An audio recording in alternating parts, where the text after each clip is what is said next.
Hi friends, அடுத்த promo என்னன்னு பார்த்தீங்கன்னா, யூகேஜி ஏ செக்ஷனுக்கு கிளாஸ் டீச்சரா நம்ம காவேரி போகிறாங்க. அங்கே குட்டி காவேரி பார்த்தீங்கன்னா அழுதுட்டுருக்காங்க இல்லையா?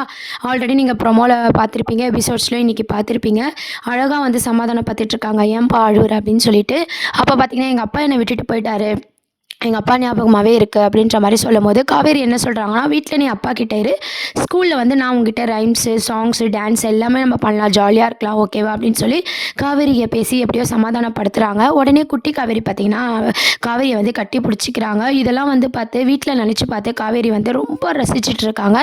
என்னடி ஆச்சு, ஏன் தனியாகவே சிரிக்கிற அப்படின்னு சொல்லி அவங்க அம்மா கேட்கும்போது, ஸ்கூலில் ஒரு குழந்தை அழுதுட்டு இருந்துச்சுமா, நான் அந்த குழந்தைகிட்ட பேசும்போது ரொம்ப காலத்து பந்த மாதிரி எனக்கு தோணுச்சு அப்படின்ற மாதிரி எமோஷ்னலாக வந்து காவேரி பேசிகிட்டு இருக்காங்க. இதெல்லாம் கேட்டோன்னா அவங்க அம்மா என்ன நினைக்கிறாங்கன்னா, காவேரியோட குழந்தை உயிரோட தானே இருக்குது, பெண் குழந்தை தானே, ஸோ அந்த குழந்தை இருந்தாலும் காவேரி ரொம்ப சந்தோஷமாக இருந்திருப்பாள் அப்படின்ற மாதிரி வந்து அவங்க யோசிக்க ஆரம்பிச்சிடுறாங்க. இதெல்லாம் நினச்சி அவங்க ஒரு பக்கம் ஃபீல் பண்ணிகிட்டு இருக்காங்க.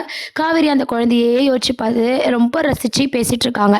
இந்த சைட் பார்த்திங்கன்னா, விஜய் வந்து கூட்டிகிட்டு போக வரும்போது பார்த்திங்கன்னா, குழந்தை வந்து அந்த காவேரியை பற்றி ரொம்ப பெருமையாகவும், எனக்கு டீச்சரை ரொம்ப பிடிச்சிருக்குப்பா, ஒரு அம்மா இருந்தால் எப்படி இருப்பாங்களோ அதுக்கேற்ற மாதிரி என்கிட்ட நடந்துக்கிறாங்க, ரொம்ப பாசமாக இருக்காங்க, எனக்கு அந்த ஸ்கூல்லேயே எனக்கு அவங்கள தான் பிடிச்சிருக்கு, நான் நாளிலேருந்து ஸ்கூலுக்கு அழாமல் போகிறேன் அப்படின்ற மாதிரி காவேரி குட்டி காவேரி சொல்கிறாங்க.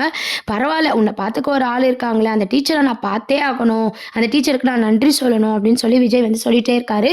அதுக்கப்புறம் நாளைக்கு வந்து பாருங்கப்பா அப்படின்ற மாதிரி அந்த குட்டி காவேரி சொல்கிறாங்க. வீட்டில் தாத்தாலாம் இதெல்லாம் கேட்டுட்டு பார்த்தீங்கன்னா அவங்க ஒரு பக்கம் ஃபீல் பண்ணிட்டு இருக்காங்க. காவேரி நிஜமாக இங்கே இருந்திருந்தா இந்த குழந்தைக்கு அம்மாவா அவள் எல்லாத்தையும் பண்ணியிருப்பா அப்படின்ற மாதிரி, அவளுக்கு தான் பழசு ஞாபகம் இல்லைனாலும் கரெக்டாக அவளோட பொறுப்பை வந்து செஞ்சிருப்பா அப்படின்ற மாதிரி அவங்க தாத்தாவும் நினச்சி ஃபீல் பண்ணிட்டு இருக்காரு. இந்த மாதிரியான ட்ராக் தான் வந்து இன்னைக்கு கொண்டு போயிருந்தாங்க. இதுக்கப்புறம் பார்த்தீங்கன்னா, நம்ம காவேரி குழந்தை எவ்வளோ சந்தோஷமாக ஸ்கூலில் என்ஜாய் பண்ண போகிறாங்க, எந்த அளவுக்கு வந்து 2 காவேரியும் ஒருத்தருக்கு ஒருத்தர் புரிஞ்சுக்க போகிறாங்க அப்படின்ற ஒரு சீன்ஸை வந்து இதுக்கப்புறம் அப்கமிங் ப்ரோமோவாக காட்ட போகிறாங்க. அது மட்டும் இல்லாமல் இவங்க 2 பேரும் மீட் பண்ணலாம், நம்ம காவேரிக்கு நன்றி சொல்லலாம் அப்படின்னு சொல்லி விஜய் வரும்போது பார்த்தீங்கன்னா, கரெக்டாக காவேரி வந்து விஜயை பார்க்காத மாதிரியான சூழ்நிலைங்களை வந்து டைரக்டர் கண்டிப்பாக கொண்டு வருவாங்க. இன்றைக்கி எப்படி சொல்லி ஆல்ரெடி பார்த்தீங்கன்னா, உன் பேர் என்னம்மா அப்படின்னு கேட்டால் காவேரி சொல்லும் அப்படின்னு பார்த்தா இல்லை அம்மு அப்படின்ற மாதிரி சொல்லிடுறாங்க. அட்டண்டன்ஸ் எடுக்கும்போது உண்மை தெரியதா போகுது, எதுக்கு டேரக்டர் இப்படிலாம் கதையை மூவ் பண்ணிட்டு இருக்காருன்னு தெரியல. அதுக்கப்புறம் பார்த்தீங்கன்னா, நிவின், நம்ம காவேரியோட அக்காலாம் பார்த்தீங்கன்னா ஃபோனில் கேட்குற மாதிரியான சீன்ஸ் தான் வச்சுருக்காங்களே தவிர, அவங்களாம் பக்கத்தில் இருந்தால் இன்னும் கொஞ்சம் இன்ட்ரெஸ்டிங்காக கொண்டு போகலாம். வெயிட் பண்ணி பார்ப்போம் என்னதான் ஆக போகுது அப்படின்னு சொல்லிட்டு. இப்போதைக்கு பார்த்தீங்கன்னா, அம்மா பொண்ணோட பாண்டிங் சென்டிமெண்ட் தான் இந்த வாரத்துக்கான ப்ரோமோவாகவும் இருக்க போகுது. இதுக்கப்புறம் விஜய் எப்படிலாம் நம்ம காவேரியை பார்க்க ட்ரை பண்ண போகிறாரு, பாப்பாரா மாட்டாரா அப்படின்ற ஒரு சஸ்பென்ஸோடு கொண்டு போய் இழுக்க போகிறாங்க. இதில் தான் அப்கமிங் ப்ரோமோவாக இருக்குது. இதை பற்றி நீங்கள் என்ன நினைக்கிறீங்கன்றதை கீழே கமெண்ட் செக்ஷன் சொல்லி சேனலையும் மறக்காமல் சப்ஸ்கிரைப் பண்ணுங்கள் ஃப்ரெண்ட்ஸ். தேங்க்யூ.